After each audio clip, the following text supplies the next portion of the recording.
Our first Chapter 6 Season 2 Battle Pass skin has officially been revealed, with the final update of Season 1 bringing us a ton of content like a brand new live event, Season 2 of Fortnite OG, and the new OG Pass featuring 3 cooler Daniel versions of classic skins, one of which is literally just Black Knight but better. And alongside all of this, the OG Island has of course been updated to include all of the classic Season 2 POIs like Shifty Shafts, Junk Junction, and the legendary Tilted Towers, really filling out the map and eliminating the issue of slow mid-games that plagued OG in Season 1. And it's not just the OG map that's undergone some major changes this week. The main Battle Royale map has also had some updates for you to jump in and check out. And the first major change that you might notice is that the giant turtle now actually has a companion by his side. And the second turtle is actually the long-lost love of the great turtle that Ryuji, the NPC on his back, had been searching for. And after helping him out with removing the thorns from the turtle in quests back at the start of the season, it seems he was finally able to find what he was searching for. The new turtle is basically the same thing as the original one in terms of a POI, with some loot on its back and a few trees to farm. Interestingly though, the trees on the newly added turtle are pink, implying that this is actually a female turtle, and this could potentially be an addition for Valentine's Day, as our next update isn't until February 21st, which is of course well after the actual date. And there's also some Valentine's themed skins in the files added with this update, like Heartbreaker, Shadow, and Akari, so it's likely we won't be receiving any new content on the actual day. It doesn't stop there with the map changes though, as repairs to the destruction caused by Godzilla are now underway, with the shattered span bridge having construction equipment appearing around it, and currently seeming to be about halfway repaired at the point of me recording this. And right now we're not sure if it's going to stay like this though. It would be really cool to see it continue to receive small updates until being fully repaired by the end of the season. This is possible as there are multiple encrypted packs in this update, meaning there is still some content to come over the next few weeks. We know about a few of these encrypted packs though, one of which actually contains a brand new collab bundle, specifically Wave 2 of Jujutsu Kaisen. This is confirmed to feature the characters Sukuna and Mahito as outfits, and will be releasing at some point soon. However, the actual day of release when we'll see the full bundle unencrypted is still up in the air right now. Another encrypted pack is likely the Avatar collab. We already know that this bundle will contain Jake and Neytiri skins, and it's confirmed by leakers to be releasing at some point before the new season, so we should be seeing it in the item shop really soon. And don't forget to use code EAY in the shop when these items do eventually release. The update isn't just skins and map changes though. We got major leaks for an upcoming mini event codenamed Grill Moon. Not much is known about the event just yet, however we do have a few details already.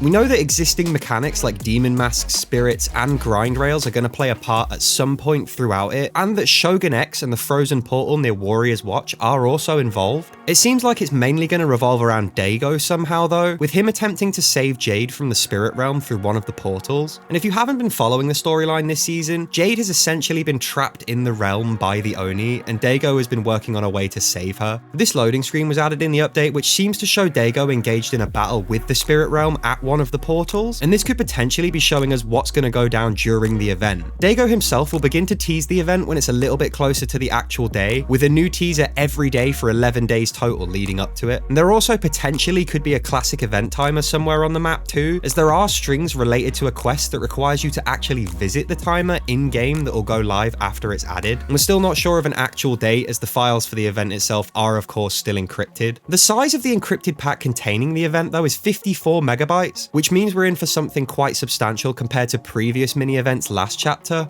It looks like Epic is trying to keep up with the trend of at least one mini event every single season, like in Chapter 5. And of course, this is only the first season, but it's definitely a promising start to the chapter, and it'll be interesting to see if they keep it up going forward. Now, something we were expecting to see in this update was the release of the leaked XXX Tentacion emote. However, interestingly, the emote was actually removed from the files with this update. Nobody really knows why this has happened. However, a few theories are floating around that it could be coming back as part of a much larger collab, similar to what happened with Juice WRLD's emote back in Chapter 2 Remix, as we do know that there has been a large X collab in the works for quite a while at this point. Another theory though is that it's just simply unfinished and will come out next update instead with some slight tweaks. Regardless, it is really likely we'll be seeing this emote come back at some point in the future, and I really don't think it's going to stay out of the files for too long or just never come back at all. And that's not it for odd things with this update, as even more weird stuff has been going on since the update dropped. You may have seen that we got a new PlayStation Plus pack leak that's set to release very soon. However, However, some players on PlayStation have been noticing that all previous PlayStation Plus bundles are showing up in the store on their consoles. Now, when trying to purchase the bundles, an error message does pop up and the purchase won't go through, meaning right now at least they still can't be claimed.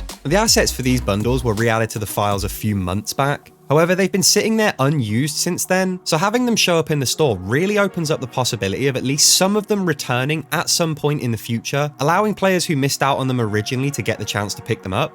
The recently released Ballistic mode received some major changes with this update too, with the first major addition to the mode, the drum gun, joining the loot pool. You can grab it from the buy menu for 3,500 credits. Alongside this, the mode also received a few much needed balance adjustments. The hammer pump shotgun got a buff at point blank and mid range, making it even deadlier up close, but long range damage took a slight hit, and the headshot multiplier has also been dialed back from 3 times to 2 times. The Frenzy auto shotgun also got a slight buff at close and mid range, with a small decrease in effectiveness at longer distances. And finally, the Reaper Sniper's first shot accuracy recovery time has been made slightly faster, and it now has 2 more bullets in the mag, up from 3 to 5. And it's good to see Ballistic receiving immediate content updates, and with new weapons being added so soon after release, it looks like Epic is intending to keep supporting the mode for the long term, and it makes a ton of sense to go all in on Ballistic too. After the failure of Rocket Racing, it seems like Epic has learned that Fortnite's best performing modes all tend to revolve around combat in some form, and they're embracing that fully in Chapter 6. Fortnite Festival is of course an exception to this, but it has a solid player base due to it basically dominating the market in terms of Guitar Hero or Rock Band-esque rhythm games,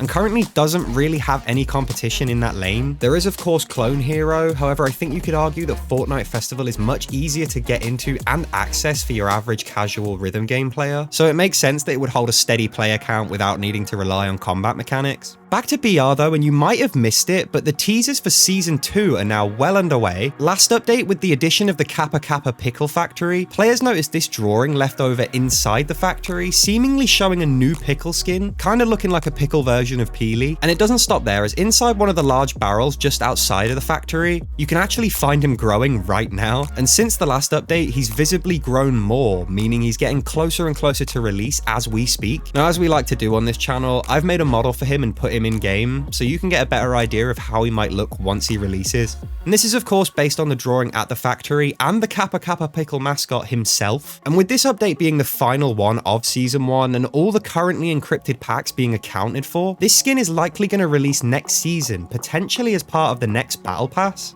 As always though, I want to know what you guys think. It really looks like the content is getting back to form after Epic's long January break that they take every year. There's a lot to be hyped about right now with Season 2's release on the horizon and a brand new mini event coming up, but what are you most excited for? Don't forget to let me know down in the comments, and if you want to see more videos like this, be sure to hit subscribe, and while you're at it, secure your spot in the OG crew like all of these absolute legends on screen right now. And if you want to go the extra mile, you can directly support the channel using code EAY in the item shop, and a major thanks to those of you already using the code, and thanks for watching all the way to the end, and I'll see you in the next video.